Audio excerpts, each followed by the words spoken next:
ఇదే దాడి జరిగింది. పెద్ద పెద్ద రాళ్ళు కూడా ఇదే ఏదైతే వాహనంలో కూర్చున్న సీటు పైన ఆ సీటు ముందర కూడా పెద్ద ఎత్తున రాళ్ళు దాడి జరిగింది. అక్కడ అద్దాలు అటువైపు నుంచి ఆ రాయి వచ్చి పడినట్లు, అటువైపు నుంచి పెద్ద రాయి వచ్చి ఇటు పడిన పరిస్థితి కనిపిస్తుంది. మరోవైపు కారులో ఇటువైపు మరో రాయి కూడా ఇక్కడ మనం చూడవచ్చు. అటువైపు నుంచి రాళ్ళు విసరడంతో అటువైపు నుంచి ఓ రాయి, ఇటువైపు నుంచి ఓ రాయి కారులో పడింది. మొత్తం మీద వెనక వైపున కూడా చూడవచ్చు. మధ్యలో ఏదైతే దాడికి ఉపయోగపడిన సుత్తి కూడా ఇక్కడే ఉంది. సుత్తి ఓ వైపున ఉంది. సుత్తికి కర్ర జారిపోయినప్పటికీ సుత్తి మాత్రం ఇక్కడ కనిపిస్తుంది. దానికి సంబంధించిన కర్రలు చర్యలు తీసుకుంటారా లేదా గవర్నమెంట్? మాకు కావాల్సిన న్యాయం ఇది. చెప్పండి, ఎట్లా జరిగింది అసలు? ఈడ స్ట్రాంగ్ రూమ్ దగ్గరికి ఎందుకు రావాలి? ఒకవేళ వచ్చినారు, ప్రతిపక్ష నాయకుడు వచ్చినాడు, ఇప్పుడు వాడు ఎమ్మెల్యేగా ఉండి పారిపోయి ఒంగోలులో నిలబడినాడు. వాడికి ఇడేం పని? అభ్యర్థి దాడి జరిగినప్పుడు మేము లేము. దాడి జరిగిందని తెలిసి మేము ఇక్కడికి వచ్చినాం. వాడు ఓడిపోతాడని తెలిసి కౌంటింగ్ ఆపించాలని ప్రత్యర్థి అయినటువంటి మా పులివర్తి నాని గారు, తెలుగుదేశం అభ్యర్థి అయినటువంటి పులివర్తి నాని గారి మీద, వారి భార్య మీద దాడి చేసినాడు. వాడు ఓటమిని అంగీకరించినాడు. మాకు బుద్ధి ఉంది కాబట్టి, జ్ఞానం ఉంది కాబట్టి స్ట్రాంగ్ రూమ్ జోలికి వెళ్ళాలా, ప్రభుత్వ ఆస్తుల మీదకి వెళ్ళలేదు. మొత్తం మీద అయితే పులివర్తి నానికి సంబంధించిన AP 03 CD 6688 కారును విధ్వంసం చూసాడు. మన వెనకల వైపు అద్దాలు కూడా పగిలిపోయినాయి. అదేవిధంగా ఇటువైపు నుంచి బలమైన రాళ్ళు 2 పడ్డాయి. అటు మనం ఏదైతే నాని కూర్చున్న సీటు వద్ద ఒకటి, అటు మధ్యలో సీటు వద్ద ఒకటి కూడా పడింది. ఇది ముందర వైపు సుత్తితో పగలగొట్టారు. అదేవిధంగా స్ట్రాంగ్ రూమ్ ఏర్పాటు చేసిన ఏరియాలో ప్రతిష్టమైన బందోబస్తు ఏర్పాటు చేయాల్సి ఉండగా ఈ విధంగా అరాచక శక్తులు వచ్చి దాడి చేయడం ఎంతవరకు సమంజసం అని కూడా టీడీపీ కార్యకర్తలు ప్రశ్నిస్తున్న పరిస్థితి. ఇక్కడ చూస్తే ఎక్కడ చూసినా విచ్చలవిడిగా మద్యం బాటిళ్లు, ఏదైతే దాడికి పాల్పడ్డ కారులో నుంచి వైసీపీ కండువాలతో పాటు పెద్ద ఎత్తున జెండాలు, అదేవిధంగా ఓటర్ లిస్టులు ఉన్నాయి. దీనికి సంబంధించి ఏమంటున్నారంటే తెలుగుదేశం పార్టీ నాయకులు చెప్తున్న దాని ప్రకారము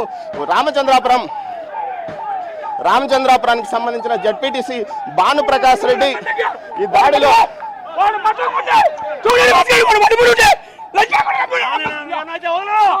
దాడికి పాల్పడ్డ వ్యక్తులు వైసీపీకి సంబంధించి రామచంద్రాపురం మండలానికి చెందిన వైసీపీ నాయకుడు, ఏదైతే ముఖ్యంగా జడ్పీటీసీ భానుప్రకాష్ రెడ్డి నాయకత్వంలో 150 మందికి పైగా వచ్చి ఈ దాడులకు పాల్పడ్డారన్నట్టు వాళ్ళ ఆగ్రహం వ్యక్తం చేస్తున్నారు. మొత్తం మీద ఈ వైసీపీ నాయకులకు సంబంధించిన ఈ కార్లలోనే దుండగులు వచ్చి ఆయనకు అడ్డంగా వచ్చి దాడి చేశారు. ఏదైతే కర్రతో పాటు కర్రలతో రాళ్ళు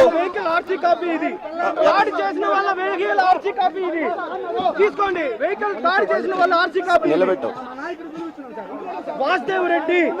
Purandar Reddy Nadavaluru son of Vasudev Reddy individual car number ఇది RC. దీనికి సంబంధించి ఈ రిజిస్టర్డ్ కారు పురందర్ రెడ్డికి సంబంధించిన కారుగా ఈ కారులో దొరికిన RC ప్రకారం తెలుస్తుంది. నడవలూరు రామచంద్రాపురం మండలం, చిత్తూరు, అనంతపురం డిస్టిక్ అంటే దానికి సంబంధించిన పూర్తి వివరాలు ఉన్నాయి. మొత్తం మీద ఈ కారుకు సంబంధించి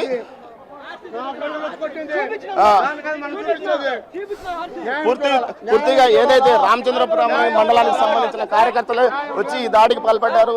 ఈ కారుకు సంబంధించి వారే మొత్తం మీద దాంట్లో ఆ కారులో మద్యం బాటలతో పాటు ఫైర్ అవుతుంది చూడండి, జెండా ఆపేయండి. మొత్తం మీద ఇక్కడ కారు కూడా కాలిపోయే పరిస్థితిలో ఉంది. కారు ఫైర్ అవుతుంటే పోలీసులకు మనం ఈ సమాచారం అందించాము. వారు దీన్ని ఆపివేస్తున్నారు. మొత్తం మీద చూస్తే పరిస్థితి ఇక్కడ పద్మావతి మహిళా యూనివర్సిటీ వద్ద ఉద్రిక్త పరిస్థితి నెలకొంది. ఏదైతే ఎన్నికలకు సంబంధించి ఏదైతే ఈవీఎంలను భద్రపరుస్తున్నారు ఈ ప్రదేశంలోనే, ఇక్కడే ఈ విధమైన గొడవలు చెలరేగడాన్ని మాత్రం శాంతి భద్రతల సమస్యగానే తీసుకుంటున్నారు. ముఖ్యంగా ఏదైతే తెలుగుదేశం పార్టీ ఎవరైనా అభ్యర్థులు ఈవీఎం దగ్గరికి వచ్చి చూసుకొని ఈవీఎంను అక్కడ స్టోర్ చేస్తున్న ప్రాంతానికి వచ్చి చూసుకొని వెళ్లాల్సింది. అదేవిధంగా మధ్యాహ్నం 3 గంటల ఏదైతే 2.5 గంటల సమయంలో నానితో పాటు అతని అనుచరులతో పాటు తనకు సంబంధించిన ప్రైవేట్ సెక్యూరిటీ ప్రభుత్వం కల్పించిన గన్మ్యాన్తో వస్తుండగా ఈ విధమైన దాడి జరిగిందని తెలుస్తుంది. మొత్తం మీద ఈ దాడికి సంబంధించి సుమారు 150 మంది పాల్గొన్నారు. ఈరోజు ఉదయం నుంచి దీనికి సంబంధించి పూర్తి స్థాయిలో ఉద్రిక్త పరిస్థితులు నెలకొని ఉన్నాయి. ముఖ్యంగా తెలుగుదేశం పార్టీకి సంబంధించిన బలంగా ఉన్న కూచువారిపల్లి అనే గ్రామంలో నిన్న తెలుగుదేశం పార్టీ కార్యకర్తల మీద దాడులు జరిగాయి. ఏకంగా 8 మంది మహిళలు పురుషులు తేడా లేకుండా విచ్చలవిల్లిగా దాడులు చేశారు. ఆ గ్రామంలోకి ఈరోజు ఎస్పీతో పాటు గ్రామంలోకి వెళ్ళాలని చెవిరెడ్డి భాస్కర్ రెడ్డి ప్రయత్నించాడు. ఈ నేపథ్యంలోనే ఘటన జరిగింది. ముఖ్యంగా ఏదైతే చెవిరెడ్డి భాస్కర్ రెడ్డి రాకన గ్రామస్తులు అడ్డుకొని మేము ఎట్టి పరిస్థితుల్లోనూ గ్రామంలోనికి రానివ్వమని మహిళలు ఆందోళన చేస్తున్న పరిస్థితి. ముఖ్యంగా కూచివారిపల్లికి సంబంధించిన సర్పంచ్ చంద్రశేఖర్ రెడ్డి ఆధ్వర్యంలోనే ఈ గొడవ జరిగింది. ఆ గ్రామంలో అతను ఒక్కడే వైసీపీ నాయకుడు, మిగతా వారంతా తెలుగుదేశం పార్టీ అయినప్పటికీ గ్రామస్తులు గ్రామంలో జరుగుతున్న పోలింగ్ సందర్భంగా ఏజెంట్లను బయటకు పంపించి ఏకపక్షంగా పోలింగ్ నిర్వహించుకోవాలని అతను ప్రయత్నించడంతో తాము అడ్డుకున్నాము. ఈ నేపథ్యంలోనే ఈ గొడవ జరిగింది. తర్వాత మహిళలపై సాయంత్రం ఏదైతే చెవిరెడ్డి భాస్కర్ రెడ్డి తనయుడు అభ్యర్థి మోహిత్ రెడ్డితో పాటు అదేవిధంగా హర్షిత్ రెడ్డి ఆయన రెండో కుమారుడు వచ్చి దాడులకు పాల్పడ్డారంటూ తెలుగుదేశం పార్టీ నాయకులు ఆరోపిస్తున్నారు. నిన్న రాత్రి 11 గంటల వరకు జరిగిన ఘటనల నేపథ్యంలో ఏదైతే తెలుగుదేశం పార్టీకి సంబంధించిన తెలుగుదేశం పార్టీ కార్యకర్తలు కొంతమంది చంద్రశేఖర్ రెడ్డికి సంబంధించిన కారును దగ్ధం చేశారని వీరు ఆరోపిస్తున్నారు. ఈ ఆరోపణల నేపథ్యంలోనే గ్రామంలోకి వెళ్ళాలని చెవిరెడ్డి ప్రయత్నించాడు. అయితే గ్రామస్తులు అడ్డుకున్నారు. ఎస్పీతో పాటు వెళ్ళాలనుకున్నారు. ఎస్పీ చాలా మార్లు అక్కడ వెళ్ళడానికి ఇంకా ఏదైతే ఈవీఎంస్ని ఇంకా అన్ని జిల్లాల నుంచి సమూలంగా యూనివర్సిటీ స్టాక్ పాయింట్ వద్దకు చేర్చడానికి ప్రయత్నిస్తున్న నేపథ్యంలో ఆయన వెళ్ళడం ఆలస్యమైంది. ఈ నేపథ్యంలోనే ఈరోజు ఈవీఎం సెంటర్స్ దగ్గరికి రావడానికి ప్రయత్నించాడు. మనం చూడవచ్చు ఏదైతే పోలీసు వాహనం పైన కూడా దాడి జరిగింది. అలిపిరి సిఐ రామచంద్రారెడ్డి యొక్క వాహనాన్ని కూడా టీడీపీ కార్యకర్తలు ధ్వంసం చేశారు. ప్రతి దాడులు ఉద్రిక్త పరిస్థితి వద్ద యూనివర్సిటీ పద్మావతి మహిళా యూనివర్సిటీ వద్ద పరిస్థితి ఎప్పుడు ఏం జరుగుతుందా టెన్షన్ వాతావరణంలో నెలకొంది. ఓవైపు పోలీసులు వీరిని సంధాయించడానికి ప్రయత్నిస్తూనే అదనపు బలగాలను తీసుకురావడానికి ప్రయత్నిస్తున్నారు. మరోవైపు యూనివర్సిటీ వద్ద కూడా ఉద్రిక్త వాతావరణం నెలకొని ఉంది.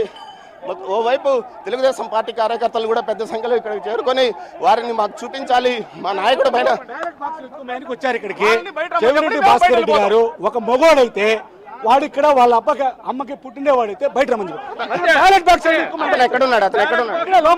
వచ్చినారు. బ్యాలెట్ బాక్స్ దొంగతనం చేయడానికి వచ్చినారు. ఓడిపోతున్నామని ఆ భయంతో ఇట్ల మాదిగా ప్రవర్తించి బాక్సులను బావిల్లో వేసేదానికి ప్రయత్నిస్తున్నారు.